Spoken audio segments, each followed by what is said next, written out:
जानको लागि tender document सबै तयार गरौँ। टेन्डर डकुमेन्ट पनि काहीँ फ्लड छ भने हेर्नुहोस् होइन, अहिले हेर्नु पऱ्यो कि यो इपिसी त होइन नि, इपिसी हो। केही अंश यसको चाहिँ डिजाइन एन्ड बिल्डमा छ, केही अंश नत्र आइटम रेट कन्ट्र्याक्ट हो। आइटम रेट हो यो एमडिबी 2010 हाम्रो हार्मोनाइज भर्सन फेरि कन्डिसन अफ कन्ट्र्याक्ट हो। त्यसले अब कति दिनमा सिकाउनु हुन्छ जस्तै यो तपाईँहरूको काम आयो है, कन्सल्टेन्टको काम अति भ्यालुएसनलाई सर्टिफाइड गरेर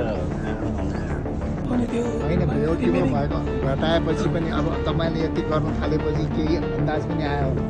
यहाँ पनि अलिकति थपगड गर्नुपर्ने छ भने भेरिएसन नआओस्, अहिले नै गर्नुहोस् होइन, त्यसलाई नै उ गरेर होइन नि, भेरिएसन आउनेवाला छ भने अहिले राख्नुहोस् होइन, सबै कुरो राखेर अनि त्यसपछि चाहिँ टेन्डर गर्नुहोस् त्यसको लागि है, त्यो चेक गर्नुहोस् कि त्यो चेक गर्दैछ कहाँ कहाँ चाहिँ समस्या हुन्छ अहिले थाहा पाइसक्यो नि तपाईँहरूले, प्लस माइनस कता कता हुन्छ।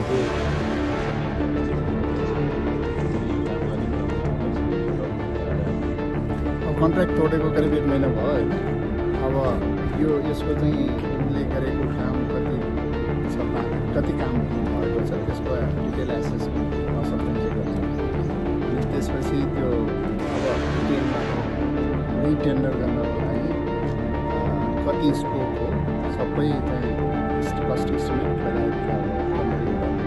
सबै कन्सल्टेन्ट गरेर विभिन्नभित्र सम्पन्न गर्ने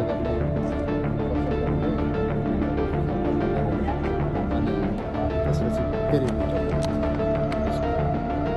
अब तत्कालै यसको रिटेन्डर